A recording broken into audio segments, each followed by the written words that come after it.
Assalamualaikum warahmatullahi wabarakatuh.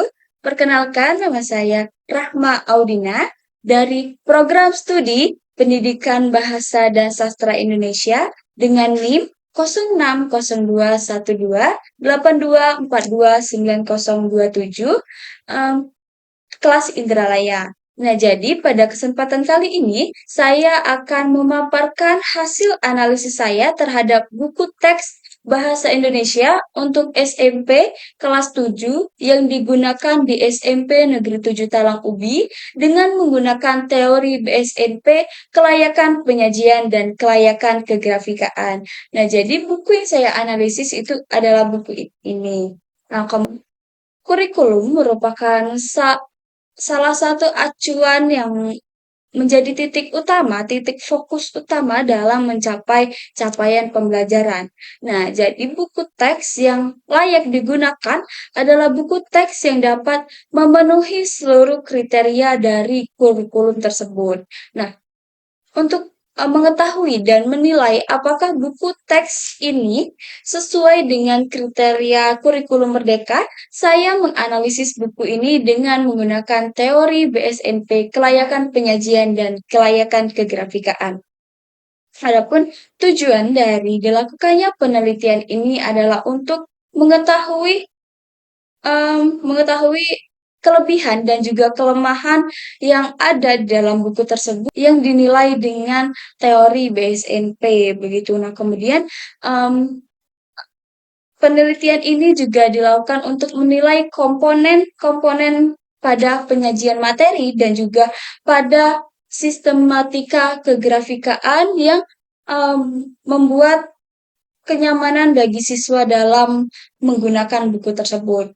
Nah, kemudian metode penelitian yang saya lakukan untuk menganalisis buku ini adalah deskriptif kualitatif. Nah, jadi analisis ini saya lakukan dengan analisis langsung pada buku teks Bahasa Indonesia untuk SMP kelas 7 yang digunakan pada SMP Negeri 7 Talang Ubi.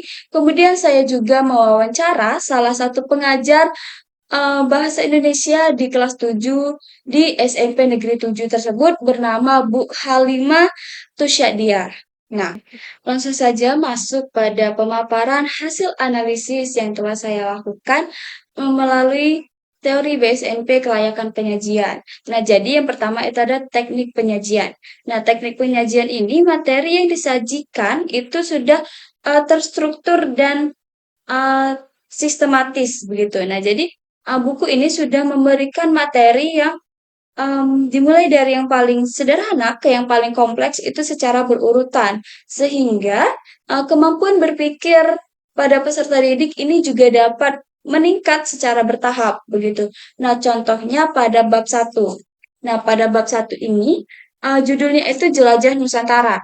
Nah, materi pertama yang disajikan itu ada mengidentifikasi isi teks deskripsi. Nah, jadi pada materi pertama ini siswa itu masih diminta untuk memahami apa itu teks deskripsi. Nah, kemudian materi yang kedua itu ada memahami unsur bahasa dalam teks deskripsi.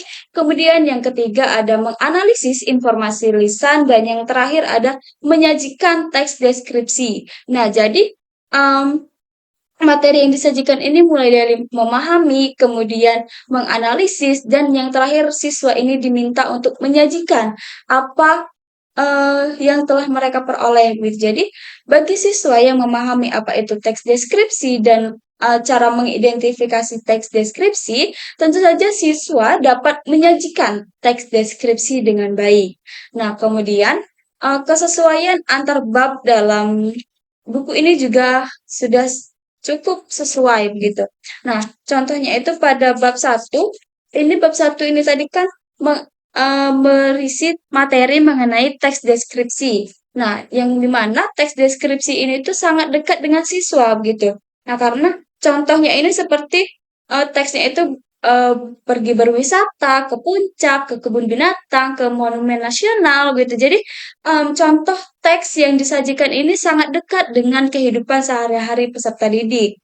Nah, kemudian pada bab 2 ini yang disajikan itu adalah berkelana di dunia imajinasi.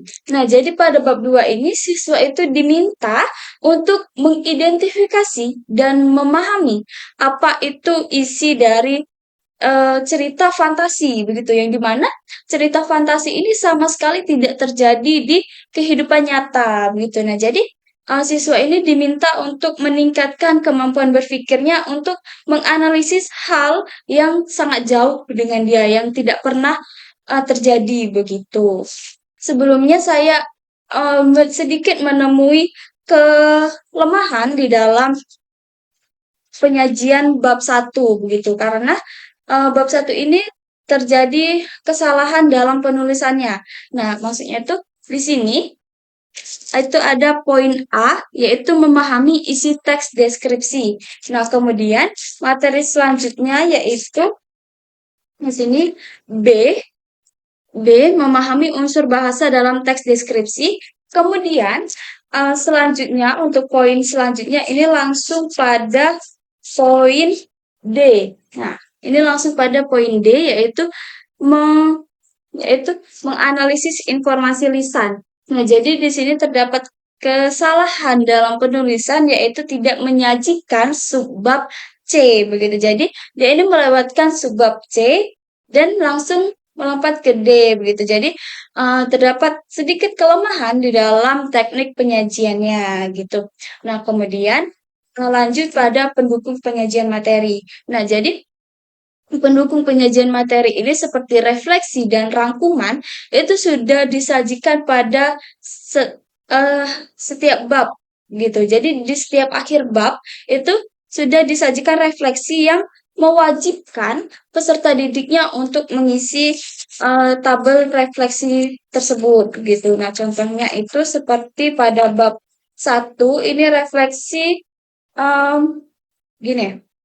Nah, di sini tuh ada refleksi dan di sini siswa akan menjawab apakah ia sudah memahami materi tersebut atau belum. Nah, jadi pertanyaannya itu saya mengidentifikasi berbagai macam teks deskripsi baik yang gambar maupun keindahan alam.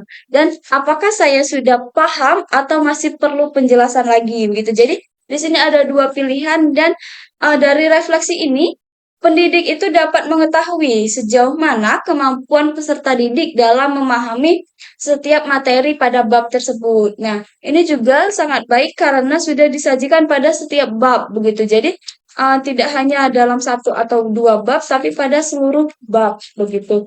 Nah, kemudian untuk rangkuman, dalam buku ini tidak menyajikan rangkuman yang secara gamblang tertulis begitu, tetapi dari refleksi inilah peserta didik ini dapat menarik kesimpulan apa rangkuman dari materi tersebut begitu. Kemudian pendukung penyajian materi lainnya itu contoh soal dan latihan.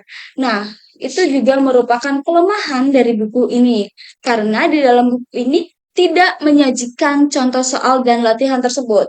Nah, buku ini tuh menyajikan sangat banyak kegiatan. Nah, contohnya pada bab 3. Nah, pada bab 3 ini, dan ini tuh hanya sebagai contoh di bab 3, karena setiap bab itu memiliki struktur yang sama, gitu. Tidak menyajikan contoh soal dan latihan, tetapi menyajikan berbagai macam kegiatan yang eh, ingin meminta partisipasi aktif dari siswa, begitu. Nah, jadi contoh kegiatannya itu, nah seperti di bab 3 tadi, ini ada kegiatan satu, ini. Nah, kegiatan satu itu memahami isi teks produser. Nah, jadi siswa ini diminta untuk memahami. Jadi kegiatan satunya itu memahami begitu. Nah, kemudian ada kegiatan dua, ini mengidentifikasi. Nah, ini kegiatan dua dari bab 3 dan ada kegiatan-kegiatan lainnya yang bertujuan untuk memperkuat materi tersebut dan mendorong partisipasi aktif peserta didik. Nah, jadi di sini tuh tidak disajikan contoh soal dan latihan seperti pilihan ganda, esai, isian gitu. Ini tuh tidak disajikan, tetapi dia ini menyajikan berbagai macam kegiatan untuk menguji materi yang diberikan itu apakah sudah dipahami peserta didik atau belum gitu. Jadi mengujinya itu melalui kegiatan ini. Nah, kemudian penyajian pembelajaran. Nah, jadi ya, poin yang ketiga dalam menilai kelayakan penyajian menurut teori BSNP adalah penyajian pembelajaran. Nah, jadi penyajian pembelajaran ini harus berfokus pada peserta didik.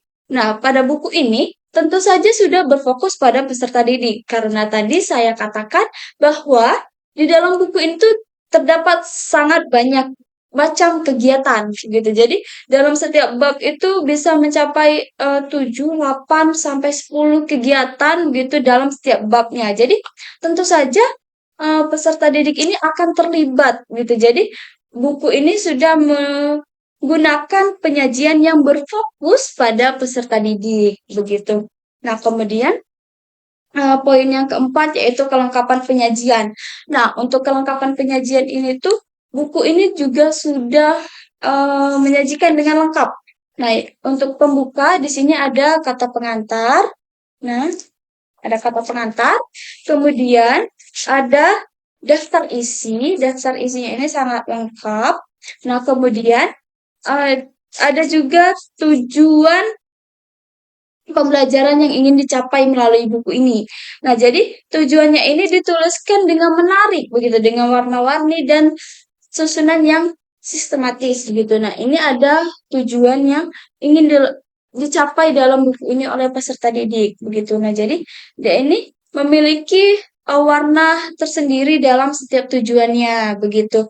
Nah, kemudian isi untuk isi buku ini juga sudah menggunakan berbagai macam bentuk variasi begitu. Nah, contohnya itu ada di sini ada gambar ilustrasi yang memperkuat materi, kemudian ini ada pembelajaran yang menggunakan tabel dan gambar, kemudian ada em, visual-visual lainnya begitu. Jadi buku itu juga sudah menggunakan berbagai macam variasi dalam penyajian isinya. Nah, kemudian untuk penutup. Nah, untuk penutup ini buku ini juga sudah disajikan dengan baik.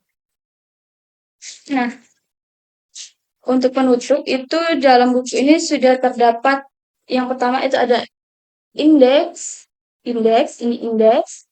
Nah, kemudian ada glosarium, kemudian ada daftar pustaka.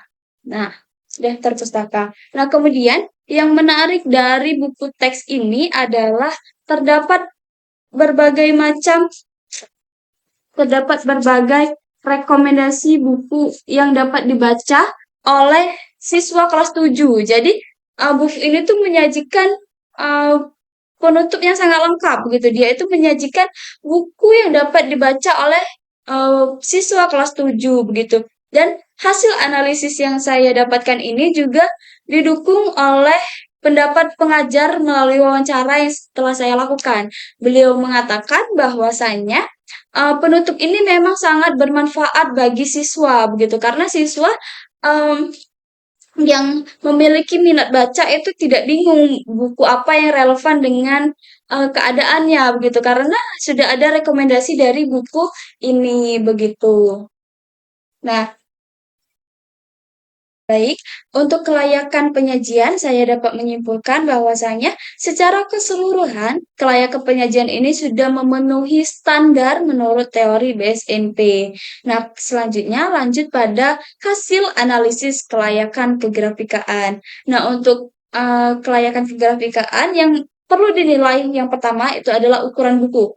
Nah, untuk ukuran buku fisik ini memiliki ukuran em, 17,6 kali 25. Nah, ukuran ini tuh setara dengan kertas B5 dan untuk ukuran ini tuh sudah memenuhi standar internasional. Nah, dengan memenuhinya standar internasional tersebut, tentu saja buku ini memiliki kenyamanan untuk dibaca dan digunakan oleh peserta didik. Nah, kemudian yang kedua itu ada desain kulit buku. Nah, untuk desain kulit buku ini Nah, dia itu menggunakan warna-warna yang kontras pada setiap elemennya. Seperti ini, baju, tas, tempat sampah, dan langit. Ini tuh menggunakan warna-warna yang cerah begitu. Dan itu tuh bertujuan untuk memperkuat setiap elemen yang ada di dalam sampul ini. Nah, tetapi berdasarkan hasil wawancara dengan narasumber yang merupakan pengajar dari kelas 7 SMP Negeri 7 Talang Ubi, dia mengatakan bahwasanya sampul yang disajikan dalam buku ini tuh kurang relevan dengan isi materi yang disajikan gitu. Jadi sampulnya ini tidak mewakili apa yang akan peserta didik dapatkan dari buku ini begitu. Nah, untuk desain isi buku, dalam buku ini tuh sudah sangat baik begitu. Nah, contohnya itu saya berikan contoh pada bab 4.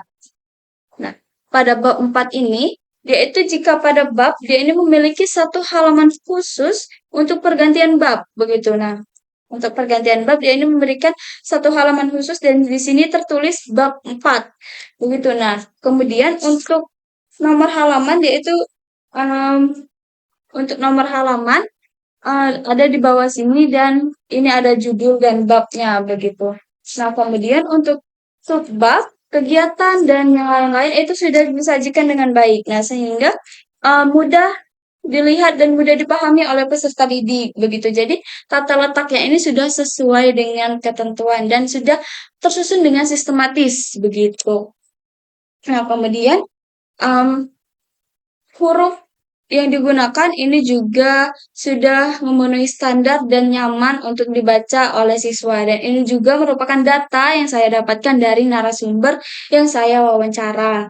Nah, kemudian untuk penggunaan warnanya juga dia ini menggunakan warna-warna yang cerah begitu untuk meng-highlight berbagai poin-poin yang penting gitu. Seperti ini um, ada tujuan gitu kayak interupsi siap-siap belajar. Nah, ini tuh ditandai dengan warna yang berbeda dari warna yang lainnya gitu. Kemudian sini ada tabel yang digunakan dengan warna yang berbeda, kemudian ada gambar gitu. Nah, ini kan sudah tersusun gitu secara sistematis untuk desain isi buku. Nah, kemudian yang terakhir dalam menilai kelayakan kegrafikaan menurut teori BSNP yaitu kualitas fisik buku.